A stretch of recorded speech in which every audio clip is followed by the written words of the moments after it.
Title: The Weight of the Unseen.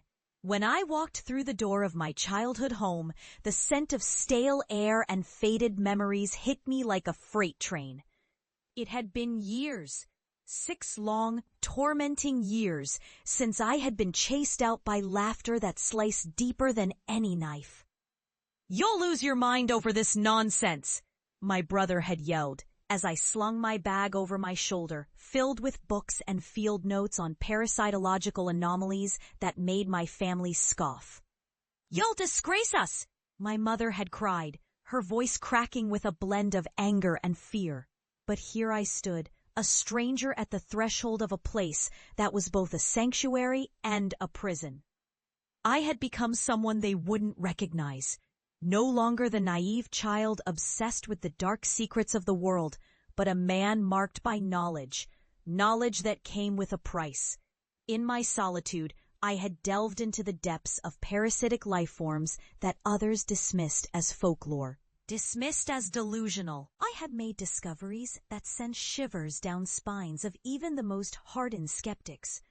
I had survived encounters with the unseen, and now I was back to confront those who had once mocked me. My family sat in the living room, faces tight with the tension of a reunion they had never wanted. My mother's hands trembled as she poured coffee, the steam rising like spirits begging to be freed. "You look well," she managed, her voice thin and brittle. My father, the stoic patriarch, barely met my gaze. My brother, the ringleader of my shame, wore a mask of indifference, but I could see the flicker of recognition in his eyes. I set down my bag, my heart thrumming with a mix of anxiety and anticipation. "I'm not here for pleasantries," I said, my voice steady. "I've come to show you what I've found." They exchanged wary glances, their skepticism palpable. It was then that I pulled out a small glass vial filled with a murky, writhing mass. "This," I said, holding it aloft, "is a sample of the anomaly I've been studying. The very thing that has plagued your nightmares, an invasive worm species that burrows into the mind, feeding off thoughts, memories, and ultimately your sanity." The room went silent. My brother scoffed, but it was a weak sound, a desperate attempt to mask the dread creeping in. "You're still playing with your toys, then?" he sneered, but the bravado didn't reach his eyes. I stepped closer. Fear etched itself into their faces, and I could see the realization dawning in their eyes. "Mom," I said softly, "do you remember the stories you told me as a child? About the worm that whispered in the ears of the unworthy? The one that led them to madness?" "Those were just stories," she protested weakly, but I saw the tremor in her lip. "No, Mom. They were warnings. I have uncovered them. I have made contact." Suddenly, a low, keening sound filled the room. A voice that seemed to emanate from every shadow. The walls shuddered, and I could see the fear gripping my family, their denial crumbling like old plaster. "What did you bring back with you?"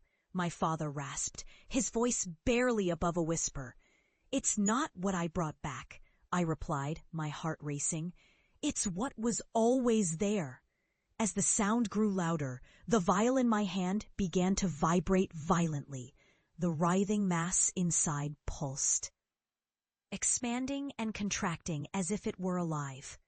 My family shrank back in horror, their disbelief giving way to the undeniable reality of the darkness I had uncovered. Then, as if summoned by my words, the shadows in the corners of the room surged forward, coiling and twisting like serpents, manifesting into forms that were all too familiar. They were the very essence of the tales I had pursued, the phantoms of parasitic dread that had haunted my nightmares and fueled my research. My family gasped, their eyes wide with terror. "Please!" my mother cried, her voice breaking. "We didn't believe you. We thought you were sick." "Now you see," I said, my voice steady as the weight of their disbelief bore down on them. "You see what you ridiculed. You see the truth I've lived with." The creatures slithered closer, whispering secrets that only I could understand. I felt their cold tendrils brushing against my skin, and I knew then that I was no longer just a researcher. I was a keeper of horrors, an unwilling guardian of the unspeakable truths that lay beneath our world. As their terrified faces reflected my own twisted fate, I knew I had become a warning, a testament to the dangers of ignorance. I had risen from the ashes of ridicule, but the cost had been steep. I turned, leaving them to confront the specters of their disbelief, the shadows now dancing with the weight of their unasked questions. I stepped back into the world, the vial still in hand, a reminder of the darkness I had embraced. As I walked away from the house, I felt the chill of the unseen world wrap around me like a cloak. It was a heavy mantle, but it was mine to bear. I had faced the horrors that others would never understand, and I carried their weight with me, a living testament to the truth that dwells in the shadows. In the end, I had become something they could never understand, a keeper of secrets, a harbinger of the unseen, and a warning against the perils of disbelief. The shadows whispered behind me, and I smiled, knowing that the world had finally begun to listen.